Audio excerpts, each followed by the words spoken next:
Hi everyone, I am ననుద. Another short video. ఈ short వీడియోలో మనం న్యూట్రిషన్ టాపిక్లో ఉన్న ఎంసీక్యూ టైప్ క్వశ్చన్స్ అనేవి చూద్దాం. ఇక్కడ ఈ ఎంసీక్యూ టైప్ క్వశ్చన్స్ అనేవి చూసే ముందు మీకు పబ్లిక్ ఎగ్జామ్లో ఎంసీక్యూ టైప్ క్వశ్చన్స్ అనేవి ఉండవు. ఓన్లీ మనకి 1 మార్క్ క్వశ్చన్స్ అనేవి అడుగుతాడనమాట. అంటే మనకి ఈ ఆప్షన్స్ ఏమీ ఉండవు. ఓన్లీ క్వశ్చన్ మాత్రమే ఉంటుంది. మీరు ఆన్సర్ రాయాల్సి ఉంటుంది. కానీ ఇక్కడ నేను ఎంసీక్యూ టైప్ క్వశ్చన్స్ అనేవి ఇచ్చాను. ఇవి కూడా మీకు 1 మార్క్ క్వశ్చన్సే అనమాట. కానీ ఇక్కడ ఇవన్నీ 1 మార్క్ క్వశ్చన్సే, కానీ ఇక్కడ ఆప్షన్స్ ఇవ్వడం జరిగింది. ఇలా మీరు ప్రాక్టీస్ చేస్తే 1 మార్క్ క్వశ్చన్స్ అనేవి కవర్ చేసే అవకాశం ఉంటుందన్నమాట. ఇక్కడ ఫస్ట్ వన్ చూద్దాం. Which enzyme present in saliva break down starch.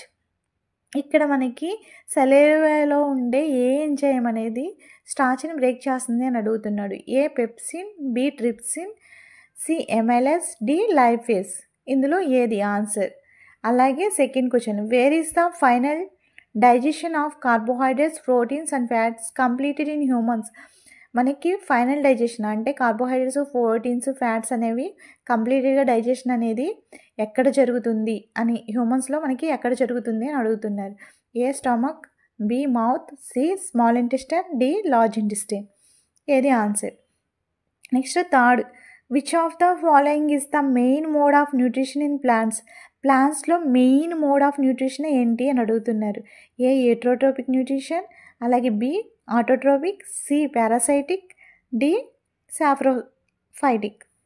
Okay, ఇందులో ఏది answer? Fourth question, the inner lining of the stomach is protected from hydrochloric acid by.